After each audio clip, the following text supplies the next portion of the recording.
Chapter 6, Angles and Parallel Lines, Part 1. In this part of the chapter, we'll be looking at what are actually the points, lines, and planes, and some common types of angles. Now let's begin with points. Now describe a point. What exactly is a point? A point has position and no size. And points usually appear to us in the form of a cross or a dot. And we usually use the cross, right, to mark points or to mark a point when you are plotting graphs and when you are drawing graphs.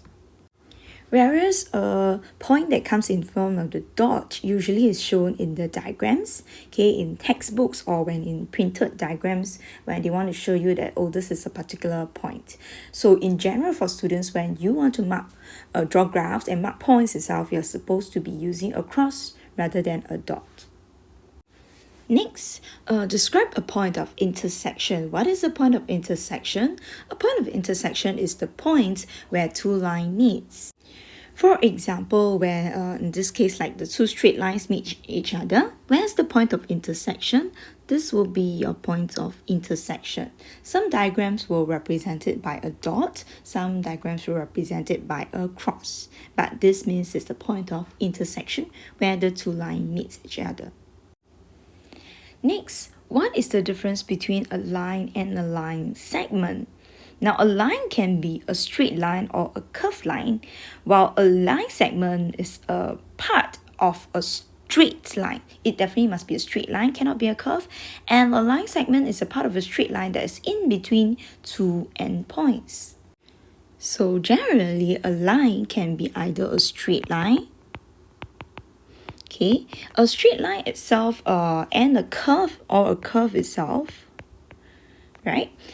This both a straight line and a curve stretches infinitely, so it has no endpoints. It just continue forever.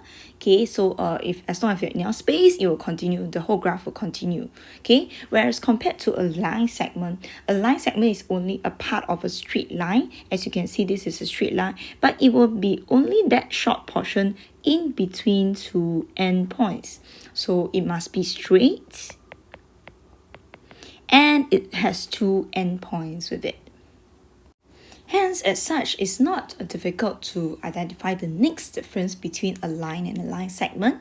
So since a line, either is it a straight or a curve, it stretches infinitely, it continues forever. So a line itself has infinite number of points. So we know that if a line has infinite number of points, it continues, it keeps on continuing forever. Okay, and not only that, there are so many different points on the line itself. It's infinite. Same as a curve, it continues forever, and there can be many different points on the curve. So there's infinite number of points. Whereas a line segment has only fixed length because it starts and ends at a particular point. Up next, describe a ray. What exactly is a ray? A ray is actually a part of a line, but it has only one end point. That means one point of it ends and the other point of it stretches indefinitely in that direction.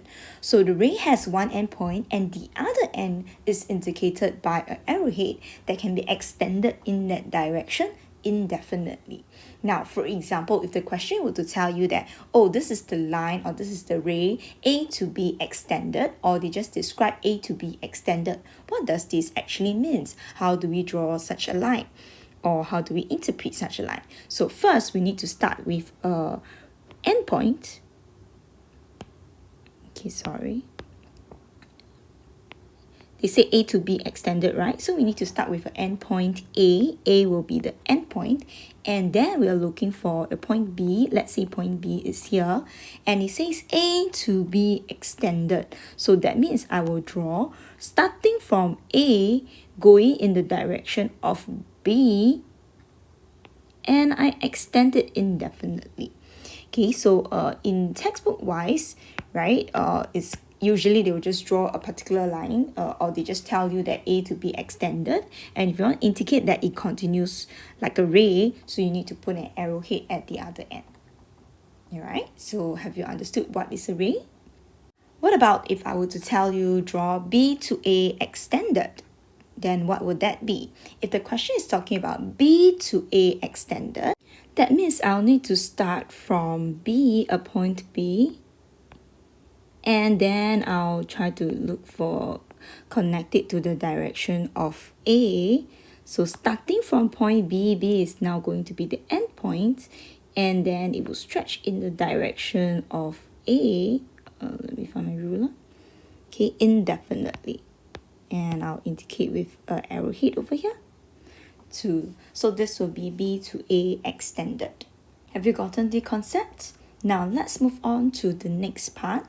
Describe a plane. Now a plane is actually a flat surface and it has no thickness. So this is usually used to describe points that actually lie on the same flat surface. So if let's say I'm drawing this in a dimension perspective, right? So it's slightly slanted.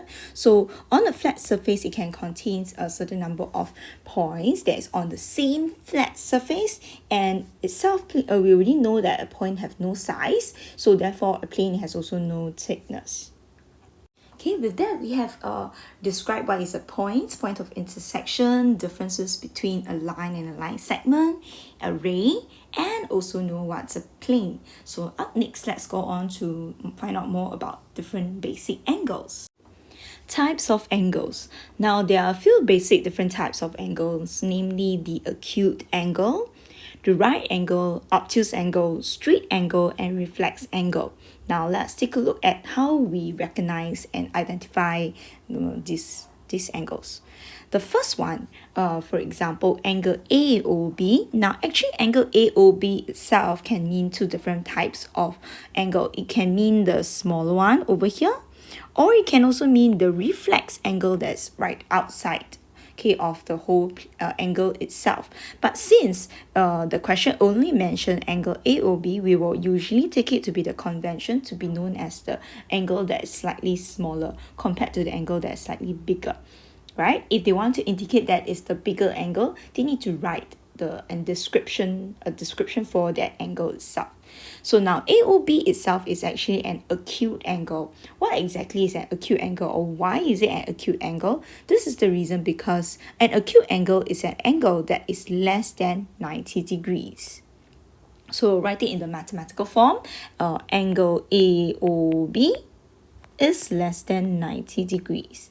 So what happens if the angle is exactly 90 degrees? Well, then the name of it would change. For example, like angle PQR, this will become a right angle. So for 90 degrees itself is a special name. It's called a right angle. And why is that so? Because AOB itself is exactly equals to 90 degrees, right? Next.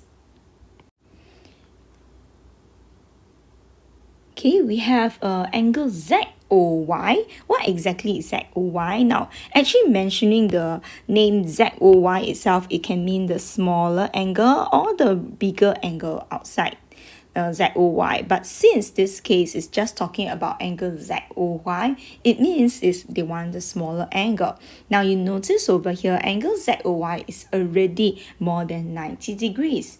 But it's definitely not a straight line yet, not 180 degrees yet. We call this type of angle ZOY to be an obtuse angle, right?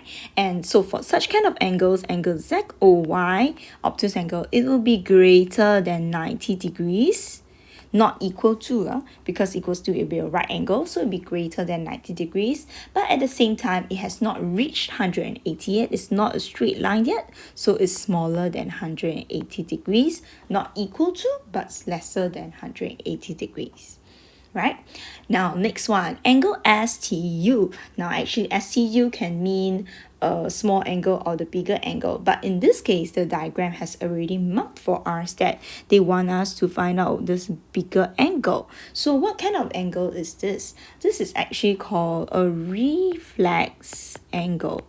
So in actual diagram, if they want to label this angle, they should call it a reflex angle STU, so that the reader without seeing the diagram or whichever will know that you are actually looking for the bigger angle.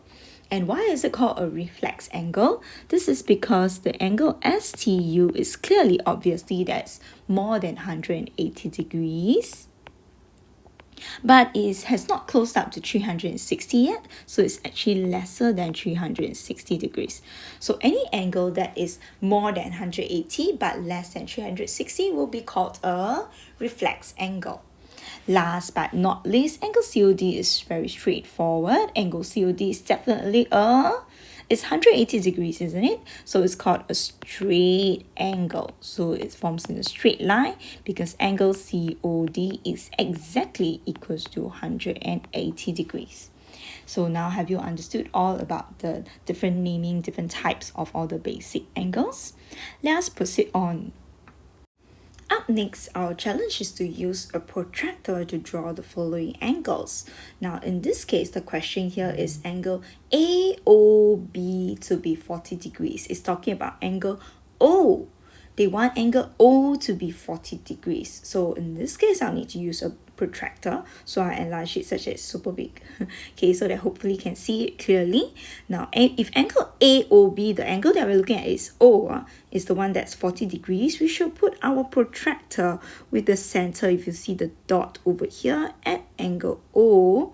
And it says AOB, right? So AOB itself with A, starting from the angle, the point over here, 0, 0. So this angle you can see here is 0, right? It should be starting at point A. So we are looking at the angle in this direction over here, such that we want it to go all the way until 40 degrees. And we know this is the angle over here, 40 degrees. So we shall mark 40 degrees. Alright, then now let me remove away my protractor. And using a ruler, I'll join the angle that I've just marked from the end all the way to the point O. Right, all the way to the point O. And this should be the angle that we have formed. Angle AOB is 40 degrees. Let me erase away the rest of the other stuff that is not very neat. Okay, so in this case, then we will have angle AOB to be 40 degrees. Have you gotten the concept? So first one, we will need to do the next question. Now, next one, draw angle AOB to be 145 degrees. Again, this is angle O. We are talking about angle O over here. So I want angle AOB starting from A, and then we have to indicate where is B to be 145 degrees. So what we need to do, we'll definitely need to put our protractor with the dot center the 0 at O. And since it starts from AOB, right, you have to take note that the 0 mark over here should be at A. So the 0 mark over here will be at A. Then going in this direction, we are going to look for 145 degrees from the 0 over here to 145. Okay, so somewhere over here, let me do a marking. Then now let me remove away our protractor. Using a ruler, we join from the angle that we have marked 145 degrees all the way to meet the point O. Alright, all the way to meet the point O. And with that, we have our whole angle over here. This one will be angle AOB. This is point B. This one will be angle AOB, 145 degrees. So let me just erase away the other stuff.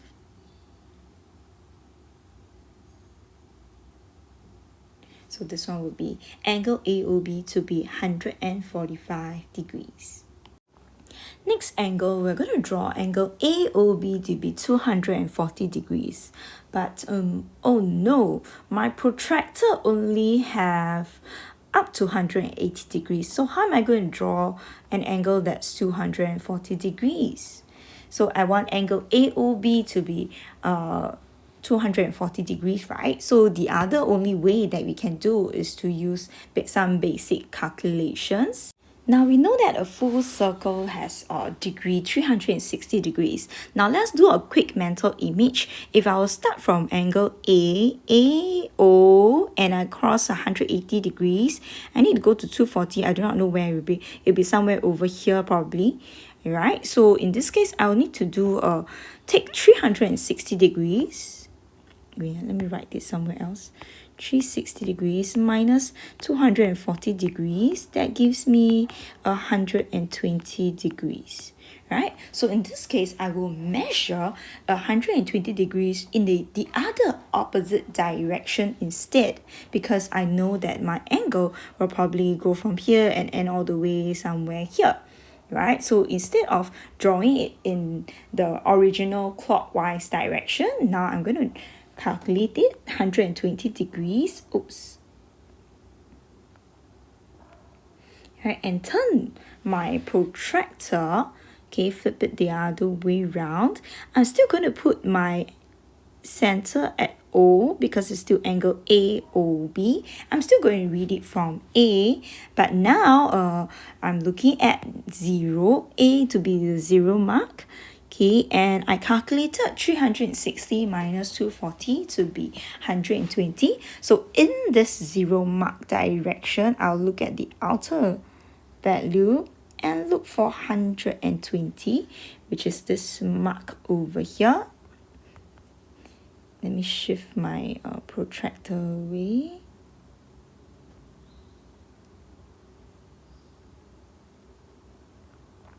And with that, we are going to mark and join our marking, the 120 degrees marking, all the way to 0. No, to O, to letter O. So if that's the case here, I have already drawn the angle to AOB to be 240. How do I know that? Because if this angle over here is 120, that means the angle, the reflex angle AOB over here, this one will be 240 degrees. So this is angle AOB.